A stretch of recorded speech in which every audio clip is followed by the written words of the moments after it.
অনেকে আমার চিনে। আসলে আমি আপনাকে কি করব, আমি জীবনে এমন একটা ভুল করছি, আমার যাওয়ার কোনো রাস্তা আমি খুঁজে পাই না। আজকে আমি নিজের পায়ে নিজে কোড়াল দিয়েছি। আমি কি করব, কেমনে চলবো, আসলে আমি বুঝতে পারি না। আমি এই মুখটা কারে দেখাবো, ছেলে যাই এলে গালি খারাপ কথা শুনি, বাপ মাও কথায় কথায় খোটা দেয়, কথায় কথায় কথা কয়। আসলে একটা বিয়ে হয়ে গেলে তখন কোনো মূল্যে থাকে না, একটা বিবাহিত বিয়ের কোনো মূল্য থাকে না। আপু কি হয়েছে তোমার, এমন কি ঘটনা তোমার যার কারণে তুমি কাঁদতেছো? ভাইয়া আপনারা তো জানেনই আমার ঘটনাটা কি, আমি কি করবো, আপনি কি কর।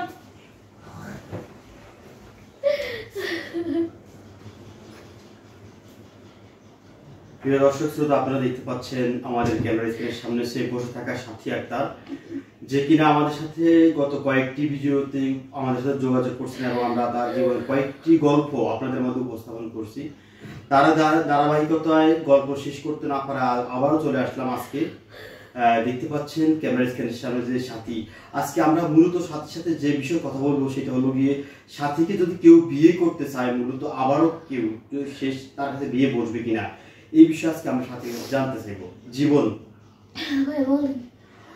যদি এই যে সোশ্যাল মিডিয়াতে অনেকেই কমেন্ট করতেছে যে তোমাকে বিয়ে করতে চায় অনেকেই, কিন্তু সেই জায়গা থেকে অনেকে তোমার নাম্বারটি চাচ্ছে, আমরা তো আসলে তোমার নাম্বারটি দিতে পারি না, কারণ সোশ্যাল মিডিয়াতে তুমি একটা মেয়ে মানুষ। আর সেক্ষেত্রে যদি তোমাকে কেউ পছন্দ করে সোশ্যাল মিডিয়া থেকে বিয়ে করতে চায়, তুমি কি বিয়ে বসতে রাজি? হ্যাঁ, আগে আমি রাজি আছিলাম না, আগে ভাবতাম যে ভাববো যে বিয়ে দিব, বিয়ে নেই করব, কিন্তু এই জীবনটা আমি কাউরে বোঝাইতে পারি না, আমি মনটা আমি কাউরে বোঝাইতে পারি না, কেউ আমার কষ্টটা বুঝে না ভাই। আপনাদের কাছে আমি কত কথা শেয়ার করি, মানে বাবা মাও এখন তোমার এই কষ্টগুলো বুঝতে চাচ্ছে না, সবার কাছে এখন অবহেলার পাত্র। এখন আমি সবার কাছে অবহেলার পাত্র।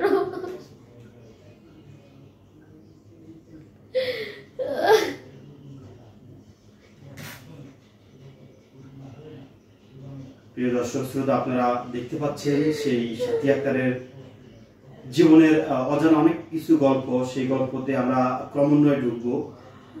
আপনারা জানেন গত কয়েক বছর আগে সাথী প্রেম করে বিয়ে করার পরেই 2 বছর সংসার করতে না করতে আসলে সংসারের ভাঙন দেখা দেয়। তো সংসারটি কেন ভাঙন দেখা দেয় সেই গল্প আপনারা শুনেছেন। তো এখন আসলে আজকে আমরা জানতে চাইবো সাথী কেমন পাত্র পছন্দ করে আপনাদের মধ্যে থেকে। বোন, কেমন পাত্র হলে আপনার জন্য সুবিধা হবে আপনি বলেন? ভাইয়া পাত্র আসলে কমু, আমার টাকা পয়সার দরকার নাই, আমার পছন্দ ভালোবাসে একটা মন, যেন সেই মানুষটা আমার ভালোবেসে তার ঘরে রাখবো, সে আমাকে ভালোবেসে রাজধানী করে রাখবো, তার কাছে আমি কোনো টাকা পয়সা চাই, দিন গেলে 1 মুঠ ভাত খাওয়া, তারপর সে আমার শান্তিতে রাখবো। আমি যেন আমার এই অতীতের বেইমানের কথা যেন আমি ভুলা যেতে পারি ভাই। অতীতে এমন একটা জিনিস সহজে ভোলা যায় না ভাই, ওই বেইমানের কথা আমার প্রতি বহুত মনে হয় ভাই। আপনাদের সামনে যখন আসি আমার বুক ফাটা কান্না আসে ভাই, আমি কোনো কথা বলতে পারি না যে কি করবো আপনাদের কাছে আমি।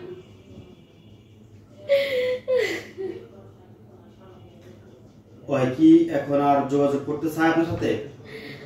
মাঝখানে যোগাযোগ করছে, এখন আমার শুনে যে আমার বিয়ে করছে আমার খালা তো বললেন।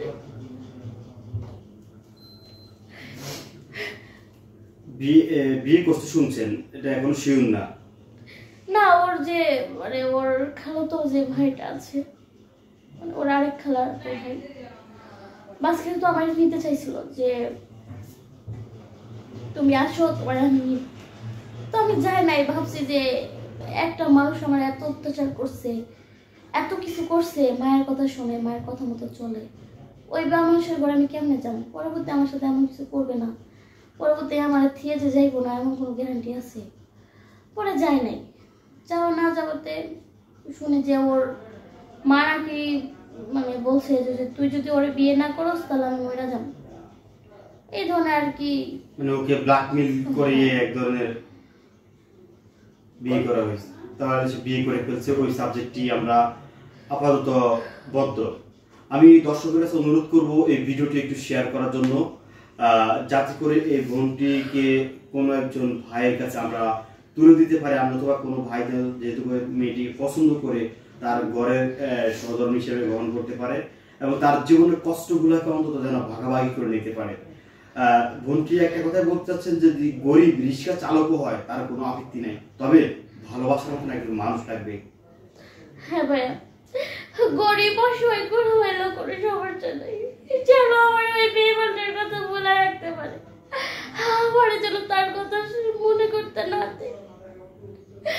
আমি যখন শুনছি যে ওই বেইমানের বিয়ে করছে আমার কলেজে বাইটা গেছে ভাই, আমি কি করবো? আমি এত ভালোবাসছি ওরে, কি না করছি ওর জন্য, কিন্তু আমার কোনো আশায় রাখি না। কি করলাম আমি? কার জন্য জীবন শেষ করলাম আমি?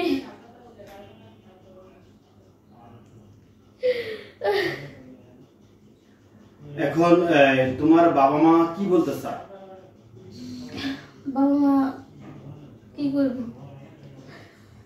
বাপরে যদি কই আমি ভাই, আমি তো বাপরে কইতে পারি না।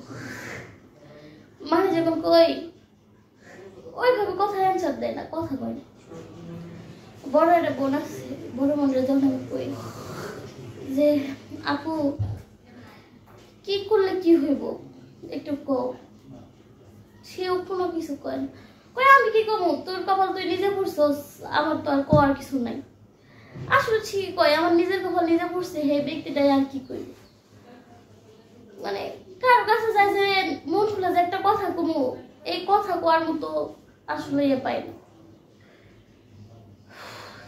আচ্ছা, এই মুহূর্তে সোশ্যাল মিডিয়াতে অনেক লোক আপনার এই ভিডিওগুলো দেখতেছে এই মুহূর্তে।